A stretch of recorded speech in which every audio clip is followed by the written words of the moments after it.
Sejarah berdirinya Samudra Pasai.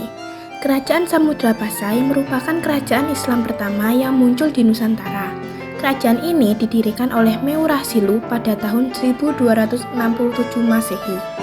Kerajaan ini memiliki pengaruh di pelabuhan-pelabuhan penting di Pidi, Perla, dan lain-lain.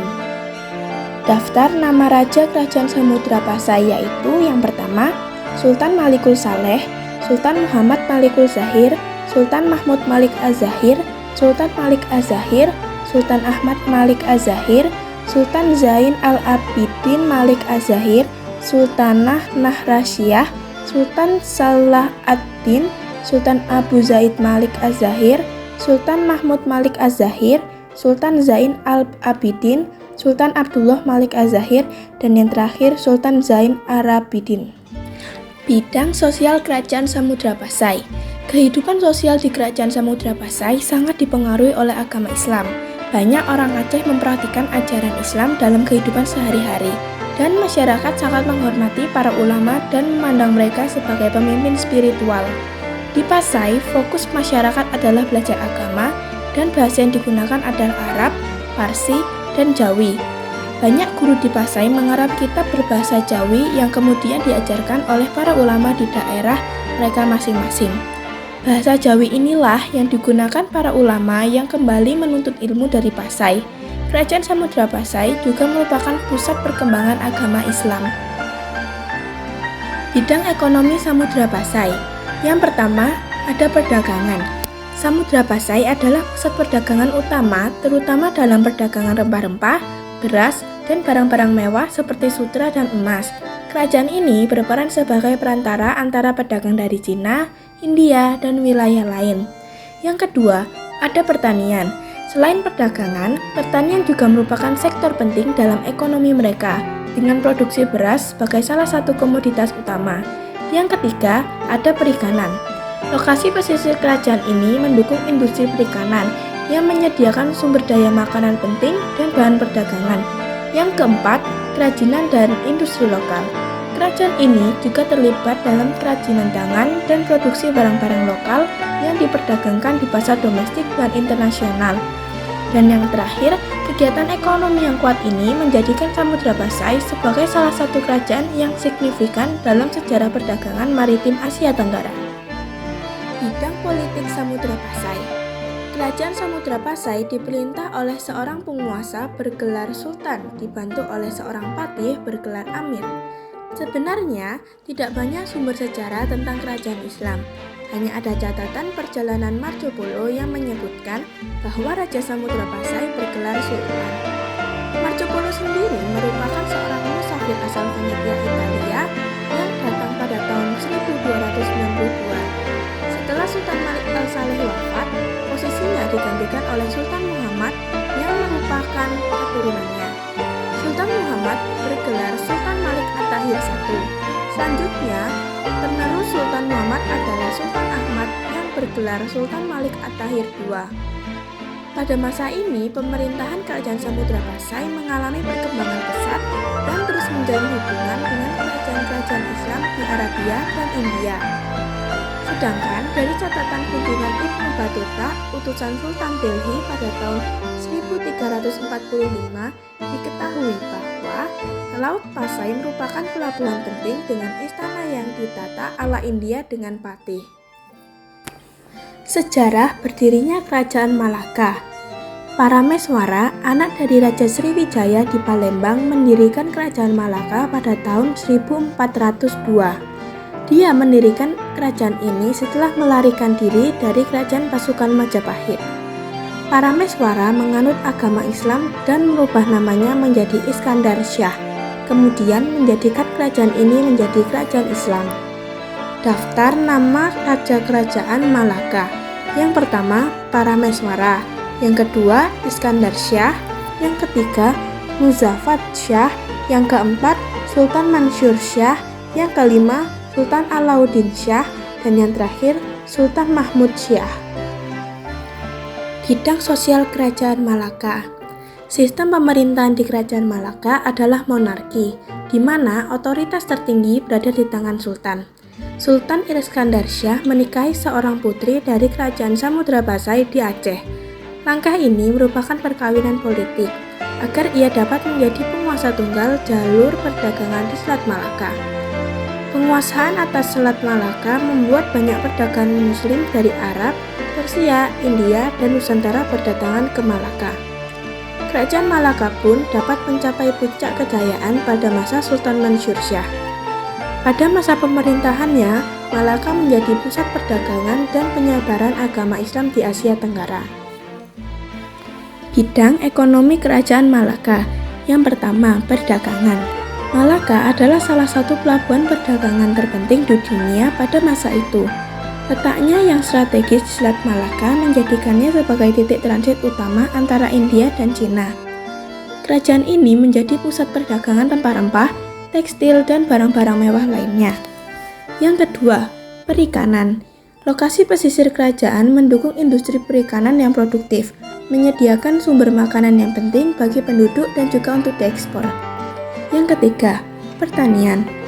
Pertanian juga memainkan peranan penting dalam ekonomi Malaka, dengan produksi padi dan tanaman pangan lainnya yang menyokong kebutuhan pangan lokal dan perdagangan. Yang keempat, kerajinan dan industri lokal. Kerajaan ini menghasilkan barang kerajinan seperti barang logam dan tekstil, yang juga menjadi komoditas dalam perdagangan. Yang kelima, pajak dan cukai. Malaka mengenakan pajak dan cukai terhadap barang-barang yang transit melalui pelabuhannya, yang menyumbang pendapatan penting bagi kerajaan. Ekonomi Malaka yang berbasis pada perdagangan dan aktivitas maritim memungkinkan kerajaan ini untuk berkembang pesat dan memainkan peran penting dalam sejarah ekonomi Asia Tenggara. Bidang politik Kerajaan Malaka. Kerajaan Malaka didirikan oleh Parameswara, seorang pangeran Hindu keturunan Palembang. Parameswara baru masuk Islam pada tahun 1414 dan setelah itu memerintah dengan gelar Sultan Iskandar Syah. Sistem pemerintahan di Kerajaan Malaka adalah monarki, di mana otoritas tertinggi berada di tangan sultan. Sultan Iskandar Syah menikahi seorang putri dari Kerajaan Samudra Pasai di Aceh. Langkah ini merupakan perkawinan politik agar ia dapat menjadi penguasa tunggal jalur perdagangan di Selat Malaka. Penguasaan atas Selat Malaka membuat banyak pedagang Muslim dari Arab, Persia, India, dan Nusantara berdatangan ke Malaka. Kerajaan Malaka pun dapat mencapai puncak kejayaan pada masa Sultan Mansur Shah. Pada masa pemerintahannya, Malaka menjadi pusat perdagangan dan penyebaran agama Islam di Asia Tenggara.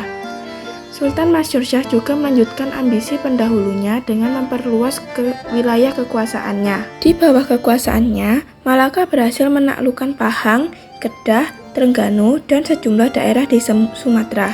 Kehidupan politik Kerajaan Malaka mengalami kemunduran pada masa pemerintahan Sultan Alauddin Shah. Pasalnya, banyak daerah taklukan kerajaan yang melepaskan diri dan pemberontakan banyak terjadi di wilayah bawahan Malaka. Kerajaan Malaka semakin melemah pada saat Sultan Mahmud Shah memerintah. Pada masanya, daerah kekuasaan Malaka hanya meliputi sebagian kecil semenanjung Malaya. Kerajaan Malaka benar-benar runtuh ketika diserang bangsa Portugis di bawah pimpinan Alfonso de Albuquerque. Sejarah berdirinya Kerajaan Aceh. Kerajaan Aceh Darussalam didirikan oleh Sultan Ali Muhayyad Shah pada tahun 1496 di atas puing-puing kerajaan Hindu dan Buddha yang lebih tua.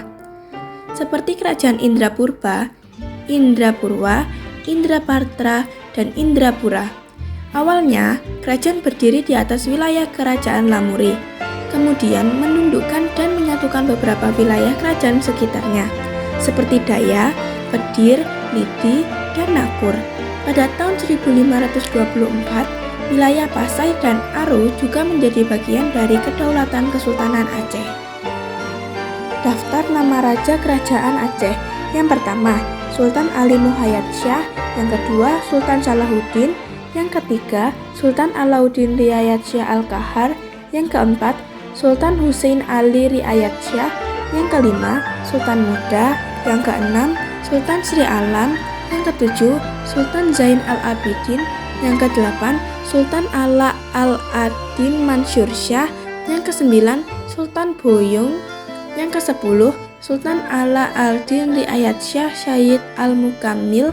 Yang ke-11 Sultan Ali Riayat Shah. Yang ke-12 Sultan Iskandar Muda Johan Pahlawan Meukuta Alam. Yang ke-13 Sultan Iskandar Thani. Yang ke-14 Sri Ratu Safi al-Din Taj al-Alam. Yang ke-15 Sri Ratu Nagi al-Din Nur al-Alam. Yang ke-16 Sri Ratu Zagi al-Din Inayat Shah. Yang ke-17 Sri Ratu Kamalat Shah Zinat al-Din. Yang ke-18 Sultan Badr al-Alam Syarif Hashim Jamal al-Adin. Ke-19 Sultan Perkasa Alam Syarif Lamtui. Dan yang terakhir Sultan Jamal al-Alam Badr al-Munir. Bidang sosial Kerajaan Aceh. Kehidupan sosial di Kerajaan Samudra Pasai sangat dipengaruhi oleh agama Islam. Banyak orang Aceh mempraktikkan ajaran Islam dalam kehidupan sehari-hari, dan masyarakat sangat menghormati para ulama dan memandang mereka sebagai pemimpin spiritual. Di Pasai, fokus masyarakat adalah belajar agama, dan bahasa yang digunakan adalah Arab, Parsi, dan Jawi. Banyak guru di Pasai mengarang kitab berbahasa Jawi yang kemudian diajarkan oleh para ulama di daerah mereka masing-masing. Bahasa Jawi inilah yang digunakan para ulama yang kembali menuntut ilmu dari Pasai. Kerajaan Samudra Pasai juga merupakan pusat perkembangan agama Islam. Bidang ekonomi Kerajaan Aceh. Yang pertama, pertanian dan perkebunan. Aceh dikenal dengan produk pertanian seperti padi, jagung, kopi, dan kelapa sawit. Pertanian merupakan sektor yang sangat penting bagi perekonomian lokal. Yang kedua, perikanan dan kelautan. Dengan garis pantai yang panjang, sektor perikanan menjadi komponen utama Aceh, menghasilkan berbagai jenis ikan dan produk laut yang menjadi komoditas ekspor. Yang ketiga, industri dan pengolahan.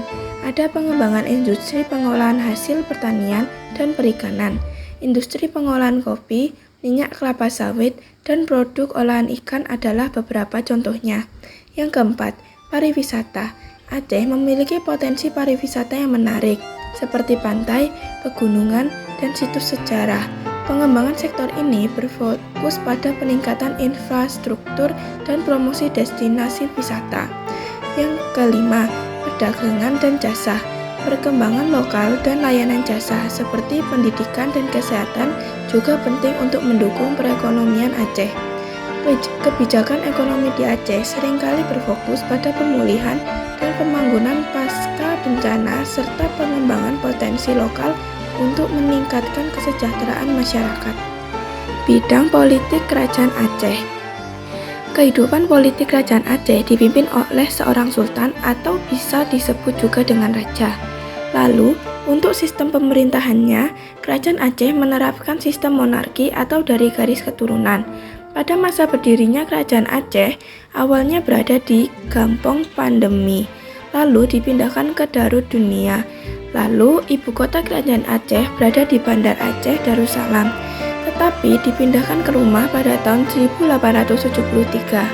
Kehidupan politik Kerajaan Aceh bermula dari raja pertamanya, yaitu Sultan Al-Muhayyad Shah yang menjabat sejak tahun 1514 hingga 1528 Masehi, di mana masa itu Kerajaan Aceh mampu meluaskan wilayahnya dan membantu menyerang penjajah dari Portugis. Berikutnya, pada masa Sultan Alauddin Riayat Shah Al-Qahar, Kerajaan Aceh kembali pulih setelah di masa pemerintahan Sultan Salahuddin mengalami kemerosotan. Di masa ini, yaitu sekitar tahun 1573 sampai 1568, banyak perubahan yang terjadi, utamanya dari segi politik. Sultan Alauddin Riayat Shah Al-Qahar melakukan perbaikan pemerintahan serta memperluas wilayah. Bahkan, pencapaian Sultan Alauddin Riayat Shah Al-Qahar adalah dapat menaklukkan Kerajaan Aruh. Namun setelah itu, Kerajaan Aceh mengalami kegoyahan yang akhirnya dapat dipulihkan kembali pada masa kepemerintahan Sultan Iskandar Muda, di mana kepemimpinannya Sultan Iskandar Muda melakukan serangan ke Johor serta Portugis. Selain untuk memperluas wilayah, hal itu juga dilakukan untuk menguasai jalur perdagangan. Kemajuan ekonomi Kerajaan Aceh. Kerajaan Aceh sebagai kesultanan yang terletak di dekat Selat Malaka memiliki perekonomian yang condong pada aspek perdagangan. Bahkan karena wilayahnya yang strategis ini, pertumbuhan ekonominya juga cukup pesat, sehingga Kerajaan Aceh dapat memperluas wilayah perdagangannya. Adapun beberapa komoditas andalan Kerajaan Aceh adalah minyak tanah, emas, lada, kapur, kapas, kemewahan, sutera, kapur baru, serta belerang. Demikian sederet informasi tentang kehidupan politik Kerajaan Aceh beserta kemajuan ekonominya.